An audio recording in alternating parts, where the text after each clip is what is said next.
Friends, यदि आप गुलाब के फूल ना आने की समस्या से परेशान हैं या गुलाब के प्लांट में ग्रोथ नहीं हो रही है, किसी भी तरह की कलियां नहीं आ रही हैं, तो आज मैं आपको ऐसा फर्टिलाइज़र बताऊंगी जिसको डालने से आपके गुलाब से रिलेटेड सारी समस्याएं ख़त्म हो जाएंगी।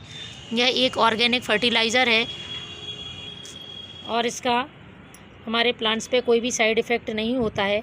आसानी से ये हमें मार्केट में मिल जाता है। तो आज मैं आपसे बात करूंगी कि इस फर्टिलाइज़र को किस तरह से डालना है और कितनी मात्रा में डालना है। उसके पहले फ्रेंड्स कुछ बातें जान लें जो कि हमारे गुलाब के प्लांट के लिए ज़रूरी हैं और जिनमें हम कभी कभी गलती कर देते हैं तो हमारा प्लांट ग्रोथ नहीं कर पाता है। इस तरह से देखिए इस प्लांट में कितनी नई ग्रोथ हो रही है और ये प्लांट पूरी तरह से फूलों से भरा हुआ है। और यही नहीं, रोज़ के मेरे जितने भी प्लांट हैं सभी पर बहुत अच्छी मात्रा में फूल आ रहे हैं और बहुत हेल्दी ग्रोथ हो रही है। तो फ्रेंड्स, इसे सबसे ज़्यादा ज़रूरी है धूप। इस समय आप इसको फुल सनलाइट में रखें। इसके अलावा इसमें पानी भी उसी हिसाब से रखें, ओवर वाटरिंग ना हो।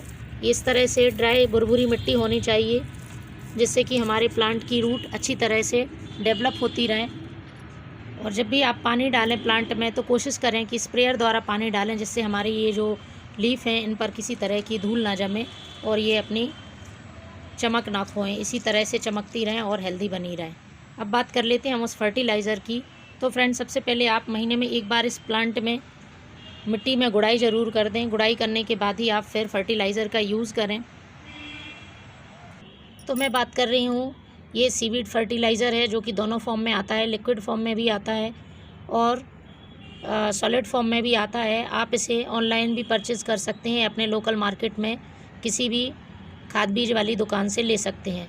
तो ये हमारे प्लांट के लिए बहुत ही ज़्यादा यूज़फुल है और हम इसे किसी भी फ्लावर प्लांट, चाहे वो आपका ये गुलदाउदी प्लांट हो या फिर कोई से भी बोगनविलिया प्लांट हो, फ्लावरिंग प्लांट में और सब्जियों वाले पौधे में डाल सकते हैं, क्योंकि ये एक प्राकृतिक फर्टिलाइज़र है। और ये जो हमारी समुद्री घास होती हैं उनकी प्रोसेसिंग के द्वारा, एल्गी होती है उसके द्वारा बनाया जाता है, तो हमारे प्लांट पर साइड इफ़ेक्ट नहीं डालता है।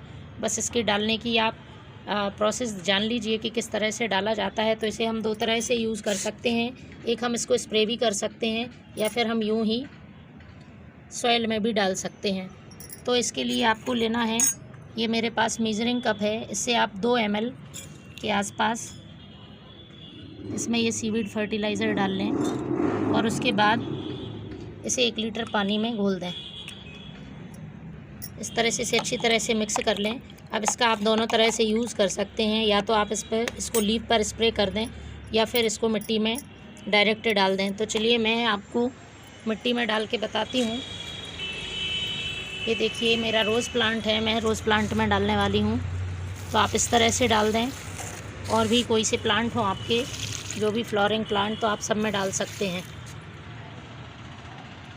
दूसरा एक जो फर्टिलाइज़र बहुत ज़रूरी फर्टिलाइज़र है, यदि आपकी प्लांट में बिल्कुल भी ग्रोथ नहीं हो रही है और आपकी जो पत्तियां हैं वो सूख रही हैं, उनमें ग्रीनरी नहीं है और नई जो ग्रोथ है वो भी नहीं निकल रही है, तो उसके लिए मैं एक और आपको फर्टिलाइज़र बता देती हूँ। वो भी आप हर 15 दिन में एक बार डालेंगे तो आपका प्लांट अच्छी तरह से ग्रीनरी करेगा।